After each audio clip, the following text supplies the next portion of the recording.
o presidente dos Estados Unidos da América, Donald Trump, afirmou estar disposto a envolver a China no processo de paz entre a Ucrânia e a Rússia e pronto para pedir a Xi Jinping que influencie Putin. E Xi Jinping respondeu hoje a Donald Trump. Em particular, o líder da China, Xi Jinping, declarou que espera ver um acordo de paz justo para a Ucrânia. E isso, na verdade, é a primeira vez que Xi Jinping pede a Putin um acordo de paz justo para a Ucrânia. Exatamente quando ele está em Moscou, no desfile da Vitória, em 9 de maio. Mas esse é um lado da moeda. O outro lado da moeda é que Putin e Xi Jinping assinaram um acordo para aprofundar a parceria estratégica. E, de fato, o líder da China apoiou a posição de Putin em relação à guerra contra a Ucrânia e, na prática, declarou que agora é uma aliança de 2 países contra o maldito Ocidente. Meu nome é Alexei Petchy, hoje é 9 de maio. Vamos discutir juntos a posição da China, o quanto ela mudou em relação à Ucrânia e o que pode resultar da declaração de Trump de que ele está pronto para envolver a China no processo de paz na Ucrânia. Porque na mídia polonesa, por exemplo, foi declarado que talvez a China substitua os Estados Unidos da América como mediador entre a Ucrânia e a Rússia. Então vamos falar sobre tudo em ordem. Lembro que na véspera, 8 de maio à noite, o presidente dos Estados Unidos da América, Donald Trump, declarou estar pronto para envolver a China no processo de paz entre Ucrânia e Rússia. À pergunta de um jornalista sobre a possível ajuda da China na eliminação do conflito entre a Ucrânia e a Rússia, o presidente dos Estados Unidos da América respondeu que considera isso apropriado e espera pelo sucesso.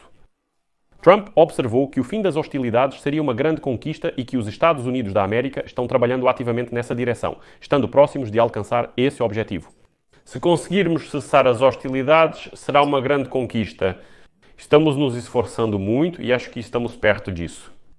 Aqui, observo que Pequim supostamente apoia os esforços voltados para uma resolução pacífica da guerra na Ucrânia, pedindo às partes que se concentrem na busca das causas do conflito. E no final do mês passado, Pequim pediu à Ucrânia e à Rússia para esclarecerem as raízes do conflito, como eles dizem. Apesar dos fortes laços comerciais entre Rússia e China, Pequim negou repetidamente o fornecimento de armas a qualquer parte do conflito. Enquanto isso, representantes chineses afirmam que não tem relação com a guerra da Rússia contra a Ucrânia. No entanto, existem muitas evidências que indicam que a China ajuda a Rússia, pelo menos, a contornar as sanções ocidentais, o que, em particular, apoia os esforços militares do Kremlin. E aqui, antes de passar para a reação de Xi Jinping, que hoje respondeu, de fato, a Donald Trump, quero citar as palavras do chefe do Ministério das Relações Exteriores da Polónia, Sikorski, que declarou que, se de repente os esforços dos Estados Unidos da América para mediar o fim da guerra entre a Ucrânia e a Rússia fracassarem, existem outros países que também podem desempenhar um papel de mediação e, em primeiro lugar, esse país é a China. A seguir vou citar Radosław Sikorski. Claro, desejamos sucesso aos Estados Unidos em seus esforços de mediação, mas se essa via fracassar, há outros candidatos. Há a Turquia, que mantém canais de comunicação, e depois, acima de tudo, há a República Popular da China, que possui meios únicos para fazer Putin sentar-se à mesa de negociações. E hoje Xi Jinping respondeu a Trump. E muitos meios de comunicação ucranianos divulgaram essa citação de Xi Jinping como um símbolo de que, supostamente, a posição do líder chinês mudou. Porque Xi Jinping declarou pela primeira vez que espera ver um acordo de paz justo.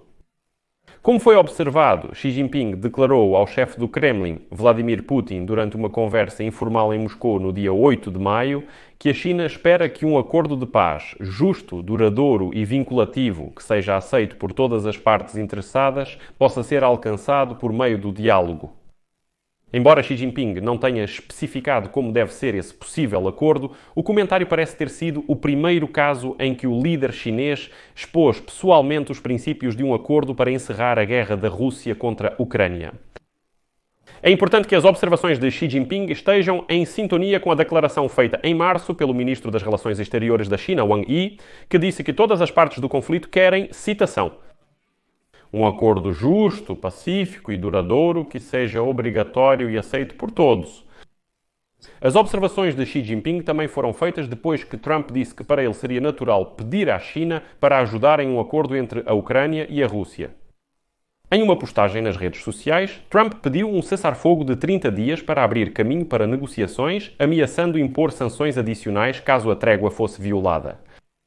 Tanto a Rússia quanto a China declararam que a guerra da Rússia contra a Ucrânia só pode ser resolvida supostamente eliminando as causas fundamentais.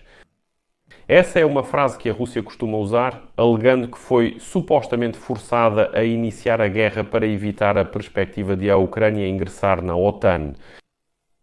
E por algum motivo, nessas declarações de Xi Jinping sobre um mundo justo, muitos viram que supostamente a posição de Pequim está mudando. Porém, existe também o outro lado da moeda. Porque o ditador russo Vladimir Putin e o líder chinês Xi Jinping assinaram um acordo sobre o aprofundamento futuro da parceria estratégica abrangente entre os dois países. É um documento bastante volumoso. A assinatura ocorreu no Kremlin após as negociações entre Putin e Xi Jinping. E em seu discurso após as negociações com Xi Jinping, Putin declarou que as relações russo-chinesas são autossuficientes e que ambos os lados continuarão aumentando a participação de suas moedas nacionais utilizadas nos acordos mútuos. A China, maior parceiro comercial da Rússia, prestou apoio económico a Moscou, ajudando o país a lidar com as sanções ocidentais.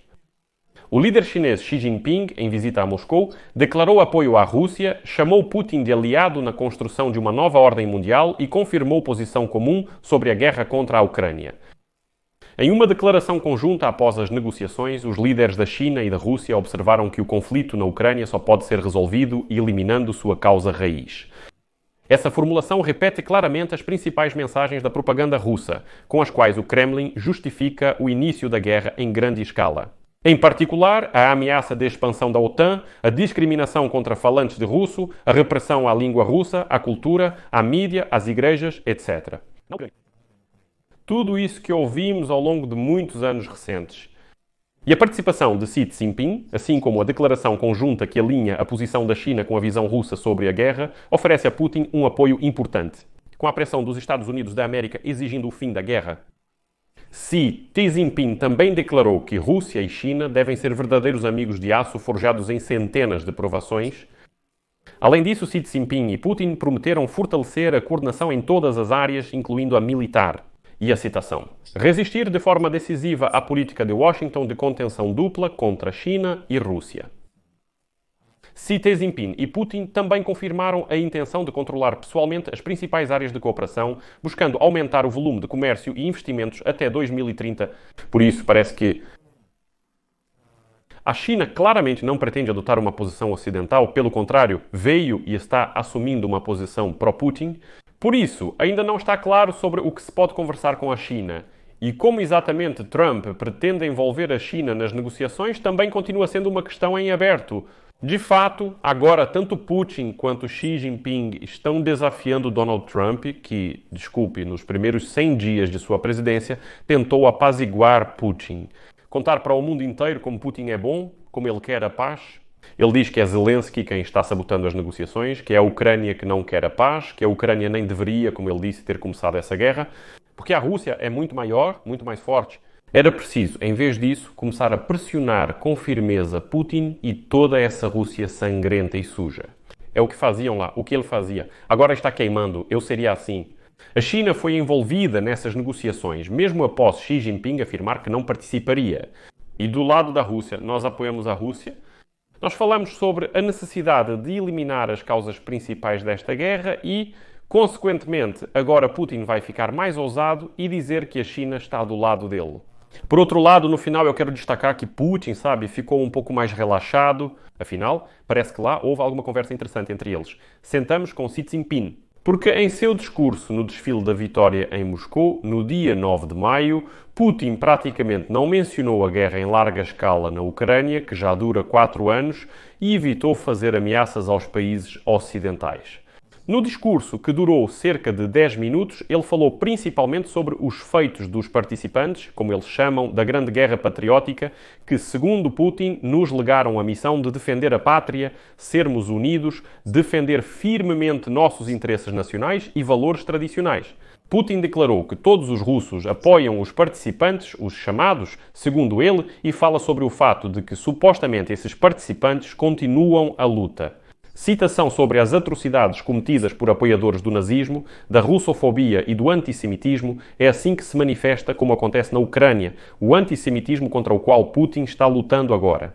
Caso você não soubesse. Mas aqui está o que é importante. Em discursos anteriores, no 9 de maio, Putin falava muito mais sobre a guerra na Ucrânia. Em 2022, por exemplo, ele dedicou quase metade do seu discurso a esse tema. Naquela época, ele justificava o início da invasão, enfatizando que essa decisão foi forçada, inevitável e a única correta. Naquela época, Putin declarava que seus soldados lutavam pela erradicação no mundo de carrascos, punidores e nazistas. No desfile de 2023, Putin mencionou novamente esses participantes junto com os veteranos da Segunda Guerra Mundial. E então disse, cito, hoje, a segurança do país depende de vocês, o futuro da nossa soberania e do nosso povo está em suas mãos. Em 2024, ele também dedicou mais tempo à guerra contra a Ucrânia. Em seu discurso, chamou os participantes da invasão de heróis e Putin declarou que por trás dos atuais militares está toda a Rússia e que os veteranos da Segunda Guerra Mundial também se preocupam com eles. Mas desta vez Putin, por algum motivo, não fez críticas ao Ocidente, ao contrário do ano passado. Quando, lembre-se, em 2024 Putin ameaçou os inimigos ocidentais com armas nucleares ocidentais e no 9 de maio de 2024 Putin alertou que as forças estratégicas russas estão sempre em prontidão de combate, além de acusar as elites ocidentais de revanchismo e de distorcer a história com o objetivo de supostamente justificar os atuais seguidores dos nazistas. Além disso, em 2024, ela declarou que o Ocidente está fomentando conflitos regionais. Neste ano, Putin já não faz mais essas ameaças, já não ameaça mais o Ocidente. Sobre a guerra na Ucrânia, ele falou bem menos do que nos anos anteriores, indicando que algo pode ter mudado ligeiramente. Mas também não devemos criar ilusões desnecessárias. Em geral, aqui eu deixo reticências. Sua opinião, suas conclusões, escreva nos comentários abaixo deste episódio, inscreva-se no canal, ative o sininho e não se esqueça de deixar o like.